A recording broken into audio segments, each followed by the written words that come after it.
Begin today with the politics lead in the final 8 days of the Trump presidency. Today, as President Trump faces his second impeachment, he's claiming that his remarks before a crowd of supporters were, quote, totally appropriate. They were, of course, not. The president spread election lies for months, essentially pouring gasoline on the nation. And then the morning of the attack, the president lit the match, inciting the mob, demonizing the Congress, and even his own vice president, and directly encouraging the furious crowd who would do anything for him to go down to the Capitol and, quote, fight like hell.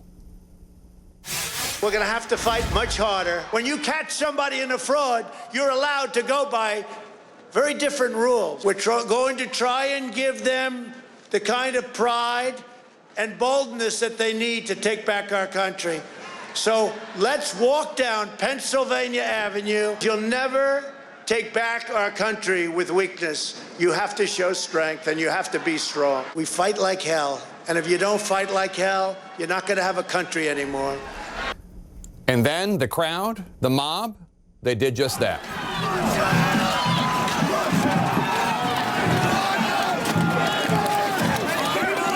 President Trump told the crowd to go down to the Capitol to show, quote, strength, to, quote, fight like hell. And now 5 people are dead. A terrorist attack on the U.S. Capitol, on the United States. Lives lost, lives threatened, including his own vice president. And the president of the United States since then and today showing zero remorse, no regret for his role in inciting an insurrection. Tomorrow, President Trump is expected to be impeached again. This time, at least a handful of Republicans are expected to join Democrats. It would be a bipartisan rebuke, though, with no major effort by Republican leaders or by MAGA media to calm people down, to tell the truth, to correct the lies, to stop the madness. The MAGA base remains incited, and the FBI is warning this could just be the beginning of the violence. Thousands of armed pro-Trump extremists are plotting to surround the U.S. Capitol ahead of inauguration. One lawmaker who was briefed on the series of new threats tells CNN. And now there are metal detectors outside the House chamber for lawmakers and their aides to go through before going onto the floor of the House.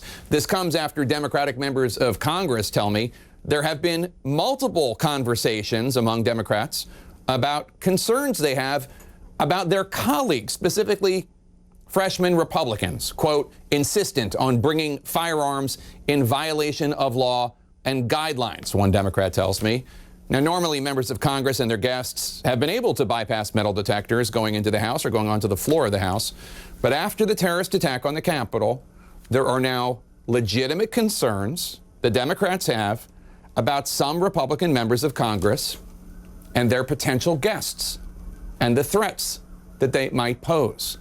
Said a second Democratic member of Congress to me, I don't know who they're going to bring to the inauguration who can bypass the metal detectors until there's an investigation. And until we understand our colleagues' level of complicity, we don't know how involved they really were.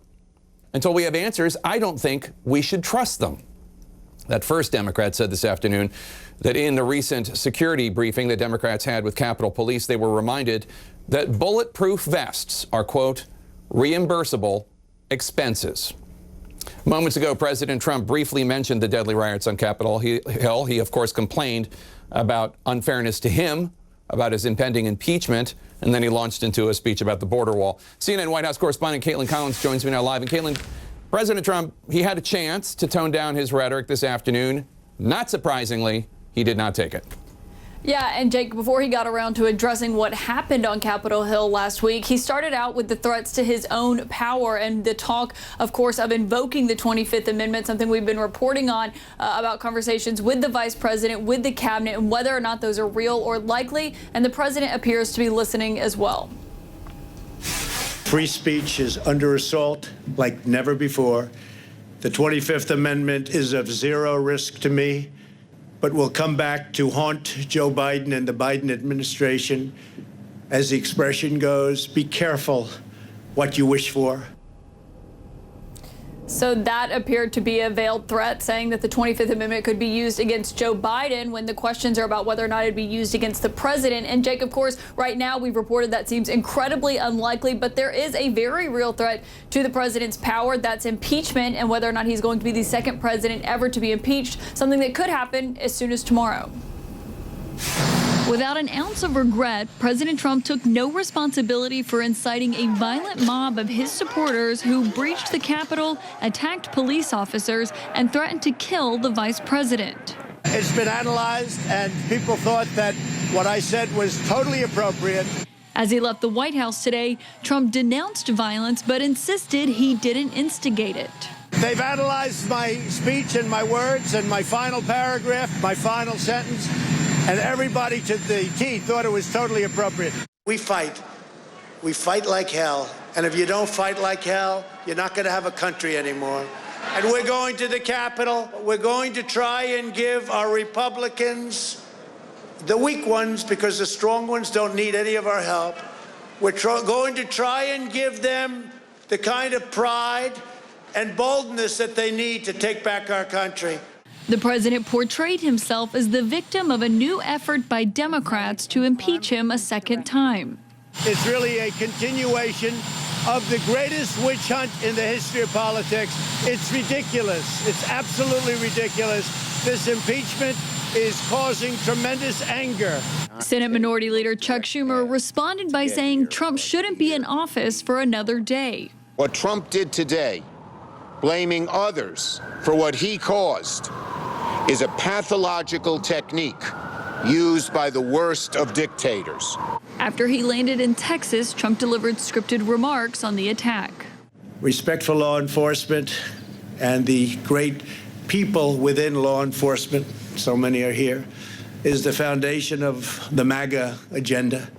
Unlike Democrats wanted, it became less likely that Vice President Pence would galvanize the cabinet to invoke the 25th Amendment and remove Trump from power after he finally spoke to Trump for the first time since Wednesday. Trump and Pence pledged to serve the remainder of their term, as one member of Trump's cabinet didn't rule out conversations about the 25th Amendment. The rhetoric last week was unacceptable. I'm not going to get into or discuss the 25th Amendment here. I'm committed. I've wrestled with this. I'm committed to see this through in my role as health secretary during a pandemic. Notably there, Azar not standing up for the president. But Jake, one other note, it's been less than a week since Senator Lindsey Graham got on the Senate floor, gave that impassioned speech talking about how he and the president had had a hell of a journey together, but it was time to count him out because, quote, enough was enough. Lindsey Graham was seen flying on Air Force One with the president to Texas today, ahead of hours of what it could be, you know, the president to be the first president to be impeached twice. All right.